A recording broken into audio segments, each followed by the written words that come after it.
sa inyong pagpangita sa dalan sa kinabuhi. Sulod kamo sa sigpit nga ganghaan, kay ang lapad nga ganghaan ug ang sayon nga dalan paingon man sa kalaglagan. Mao kini ang gisubay sa kadaghanan, apan masigpit ang ganghaan ug malisod ang dalan paingon sa kinabuhing dayon, ug jutay ragayod ang nakakaplag niini. Pagbantay kamo sa mga mini nga propeta, muanna sila kaninyo nga murag mga karnero, apan ang tinod sama sila sa bangis nga mga lobo. Mailan ninyo sila sa ilang binuhatan, kay ang sampinit dili man mamungag ubas, ug ang kudyapa dili mamungag igos. Ang punuan nga walay sakit mamungag maayong bunga, apan ang punuan nga masakiton dili mamunga og maayong bunga.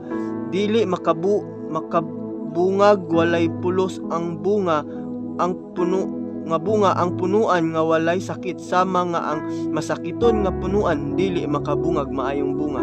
Ang matag punuan nga dili mamungag maayong bunga, putlon og isugnod sa kalayo. Busa mailhan ninyo ang mga mini nga propeta pinaagi sa ilang binuhatan. Dili ang tanan nga magtawag kanako Ginoo, Ginoo makasulod sa gingarian sa langit, kundili kadto lamang nagtuman sa kabubuton sa akong Amahan nga atua sa langit. Niadtong adlaw daghan unya ang moingon kanako, Ginoo, dili ba nagsangyaw man kami sa mensahe sa Dios, nang hingilin sa mga yawa og naghimog daghang mga milagro pinaagi sa imong ngalan? Apan ingnon ko unya sila, wala ako makaila kaninyo, mga makasasala, pahawa kamo. Ato nato makita diri sa Mateo chapter 7 verse 13 ngadto sa 22, nag-iskot kadto mga igsoon, ang atong kinabuhi diri sa kalibutan mga igsoon, we must follow the footprints of Jesus. Nga ang Ginoo nagaingon siya nga kita sa inyong pagpangita sa dalan sa kinabuhi, sulod kamo sa sigpit nga ganghaan, kay ang lapad nga ganghaan ug ang sayon nga dalan paingon man kini sa kalaglagan, ug mao kana siya ang gisubay sa kadaghanan karon mga igsoon, na ako karon diri to speak the truth. Nagaingon po sa diri sa verse 21, dili ang tanan nga magtawag kanako Ginoo, Ginoo makasulod sa gingharian sa langit, kundili kadto lamang nagtuman sa kabubuton sa akong Amahan nga tuwa sa langit. Sahid kita mga igsoon nga kitang tanan nakaila kita sa Ginoo, kanunay kita nagsampit kay na Ginoo, Ginoo, apan ingon siya dili tanan nga nagtawag kanako Ginoo, Ginoo. Yan siya dili tanan magtawag kanako Ginoo, Ginoo makasulod sa gingharian sa langit, kundili kadto lamang nagtuman sa kabubuton sa akong Amahan nga tuwa sa langit.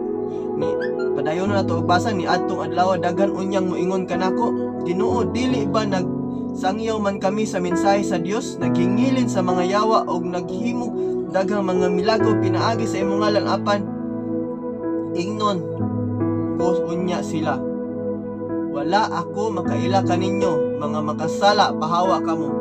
Mga igsoon, unsa man ang importante na makuha nato diyon pagtulon-an mga igsoon, ang importante di ay na dili lamang daghan kaay mga tao nga nakaila sa Ginoo, sige gasampin sa Ginoo, apan ang importante dai mga igsoon nga nailhan kita sa Ginoo, nga ang Ginoo mismo mao ay nakaila kanato. Unsaon man nga makaila ang Ginoo nato, ningon siya diri kadto lamang nagbuhat sa kabubuton sa akong Amahan nga tuwa sa langit. Our God is holy mga igsoon, and the judgment will soon come to each and every one of us. Our God is holy. How come unsaon man nimo paghigugma sa Dios kung nahigugma usab ka sa mga sala sa kalibutan? Unsaon nimo pag-alagad sa Dios kung nag-alagad usab ikaw sa yawa? Unsaon man nimo pag-alagad sa Dios, unsaon nimo paghigugma sa Dios, unsaon nimo pagsunod sa pulong sa Ginoo kung nagkinabuhi usab ka taliwas diya sa giingon sa pulong sa Dios? Sa atong pagkinabuhi sa matag adlaw, we must giingon diri sa pulong sa Ginoo na moabot unya ang panahon. So ningon siya diri, unsay angay natong buhaton? Agi kita sa masigpit nga dalan. Unsa man mo agi kita sa masigpit na dalan, bahalag lisod ang dalan. Ngayon nga masigpit ang dalan tungod niya sa kasigpit sa dalan, wala kayo siya nag-agian na tungod kay lisod manggod. Napaningon siya diha ang Ginoo, diha kita moagi. Ningon ang Ginoo, kung gusto ka mong musunod kanako, pas-ana ang inyong cross. Dili ba ikaw nag-alagad ka sa Ginoo or nagtuo ka sa Ginoo apan gusto ka nga mahimo kang inila diri sa kalibutan, nag-alagad ka sa Ginoo, gusto kang mo-follow sa imong idol nga mga actor, actress, ganahan kang mahimong sama nila. My beloved, I tell you mga beloved, the most important is if you want to follow Christ, gusto kita nga pag-abot sa panahon nga kita moadto sa atong amahan nga tuwa sa langit, we must be once unsa ang kinahanglan nato is dili ningon nga mapareho ta sa atong mga idolo, pareho ta sa mga idol nato maising, but we must be like our Lord Jesus Christ. Unsa man ang atong Ginoo, our God is holy, so be holy.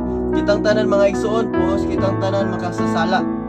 Apan nagaingon daw, once we accept our Lord Jesus Christ our personal Lord and Savior, makadawat kita sa kaluwasan nga iyang gihatag kanato. Apan naa siya apan ang kaluwasan mga igsoon, ang pagdawat sa kaluwasan, dili siya ingon niya, o gidawat ikaw humana, wala.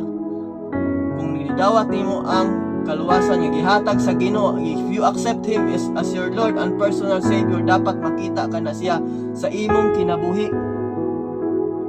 Kay kung maingon ta nga nahimo kang sumusunod ni Kristo pero wala ka nagsunod sa gusta kung unsa ang gusto niya ipabuhat kanato kanatong tanan, maabot niya ang pahinahon nga may Ginoo, Ginoo. Apan mo siya, wala ako makaila kaninyo. Pahawa. So unsa kasakit nga palandungon sa atong matag usa ka mga kasing-kasing na mahitabuon niya kana ang apan mga igsoon.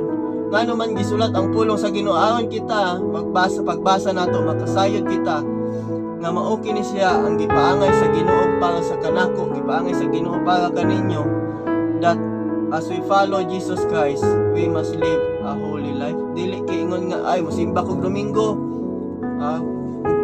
praise and worship ko sa Ginoo, magkanta kog pagdaig sa Ginoo, magdaig kog maay sa Ginoo. Pero pagka Lunes, lahi na usab ang imong kinabuhi. Dili ka na siya maong mga igsoon. If you want to follow Christ, you follow Him every day of your life. As you accept our Lord Jesus Christ as your Lord and personal Savior, dapat kada adlaw kang naghinulsol sa mga sala nga atong nabuhat. Kay para manggod mga igsoon, tinuod makasala man ta, apan kung ang tao nga naghinulsol sa iyang mga sala, iyang gibasulan kadtong ano katuyang napot. Apan usahay ang tao nakasala na ganit na karon gana pagkaugma ganahan na po natong usbon. Kay ngano man ganahan kita magsigig buhat og sala, apan mga igsoon pag abot sa panahon moingon ang Ginoo, pahawa wala ko kaila kanimo.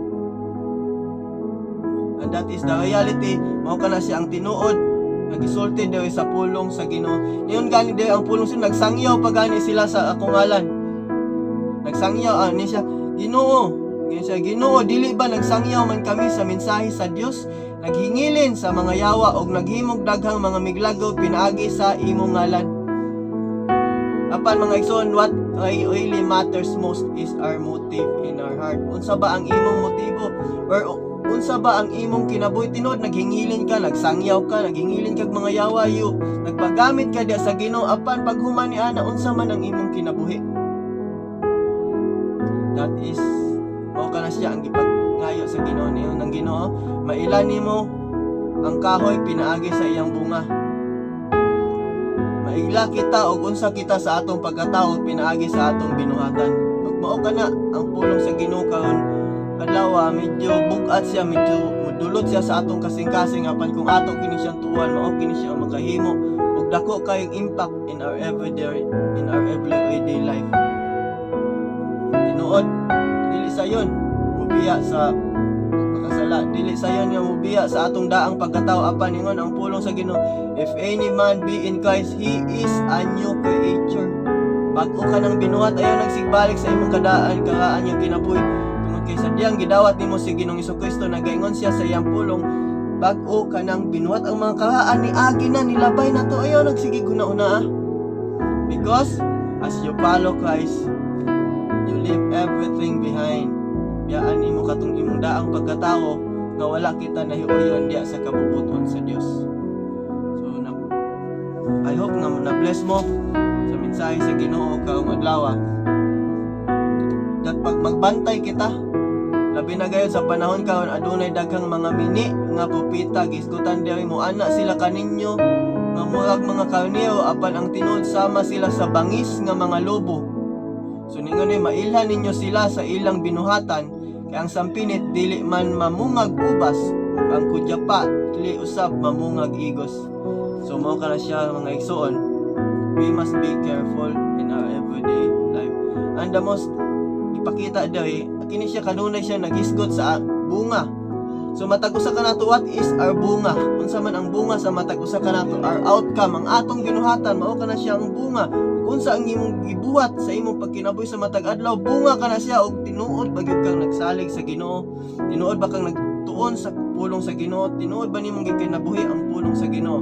So mao kana siya ang gisgot ang bunga. Tan-awa ang ilang bunga. Unsa man ang bunga? Mao kana siya ang bunga. Bunga sa kaluwasan is ang pagkamatao. Dili pwede nga isunod ka sa Ginoo nagbuhat usab kag daotan. That is the sad reality. Og dili ka na sa sad reality, but that is the reality. If you want to follow Christ, biyahe ang pagpakasala. Wala kini sa lipod-lipod mga igsoon yung istorya, kay ang pulong sa Ginoo dili niingon nga unsa kay gusto nimong paminawan maolay dapat isulti. Kun dili ang pulong sa Ginoo isulti gayud ang tinuod, kay aron kitang tanan makabalo kita sa kamatuoran. So mao kana siya, if you want to follow Christ, biyahe ang sala. Kay moabot unya ang panahon magsige tagsampit sa Ginoo, Ginoo, Ginoo, Ginoo. Ingnon lang kita sa Ginoo, bawa kay wala ako kailan nimo. Bitaw ka na nga atong presidente karon, di ba kaila man gayud kang tanan, sama usab ka na nga kita nakaila kita sa Ginoo. Adto sulay adto sa Malacañang. Adto ka sa Malacañang, pag abot nimo didto, min ka nga nakaila ba ako, kaila ko ana ni President BBM, Bongbong Marcos. Pangutan-on dayon ka sa PSG, President Security Guard. Nya nailhan ba ka sa presidente? Mao na say dakong pangutana mga igsoon, nakailak kita sa Dios. Ang pangutana, nailhan ba ta sa Dios? And as sa kanunay na kong gibalik-balik, dili kita pwede mag-judge sa isig usa nato. I cannot judge you, you cannot judge me, but ang pulong sa Ginoo kinahanglan jud kana siyang isulti, kinahanglan siyang iwali. And I believe God is talking to you right now, and I believe God is talking to your heart right now. If we want to follow our Lord Jesus Christ, biyaan nato ang sala mga igsoon. Biyaan nato ang pagpakasala. Kaya ang sala manggod mga igsoon mao na sa hindrance nga ang tao dili kaduol sa Ginoo. Ngano man kita, ikaw o ako, if you tinud-anay kitang nakadawat sa Ginoo at sa our Lord as personal Savior, ngano man nga dawat nato kana ngano man kita gitagaan tag salvation sa Ginoo, dili tungod kay maayo ta, dili tungod kay unsa pa, because tungod kay ang Ginoo nahigugma kanato ug iyang gipakamatyan ng atong mga sala. Kay ang atong gibut isulti sa pulong sa Ginoo, ang atong maayong binuhatan sama lamang na siya sa hugaw nga trapo sa atubangan sa Dios. So ato na siyang i-put in mind. The first thing we must do is follow our Lord Jesus Christ, accept Him as our Lord and Savior, then manifest Him pinaagi sa atong kinabuhi. Lord, gidawat ikaw as if akong ginugmusto na ng luwas, din wala na, balik na ko sa akong kinabuhi sa una, dili na siya mao. That is not it. If you accept our Lord Jesus Christ as your Lord and personal Savior, imong dapat ikinabuhi ang pulong sa Ginoo. Mao bitaw nang naang pulong sa Ginoo kay para ato na siyang tun-an, para ug ato siyang ikinabuhi. O kana siya ang pulong sa Ginoo. Ang purpose sa nganong nasulat ang pulong sa Dios. Nganong naa ang pulong sa Dios para imo kana siyang ikinabuhi. Imuon nimo na siyang salamin nga sa pag kinabuhi nimo sa matag adlaw, mao siya imong himuon nga sa gabayan. So I hope nga nakitay nakuha nga pagtulunan karon, and I hope ang pulong sa Ginoo, nasayod ako nga ang pulong sa Ginoo dili gayud kini siya magalabay nga kawang, kundi aduna siya pagabuhaton nga dakong kahimuan sa imong kinabuhi karong adlaw. Nandalaygon kayo ang ngalan sa Ginoo. Hallelujah. Glory be to our Lord Jesus Christ. God bless us all.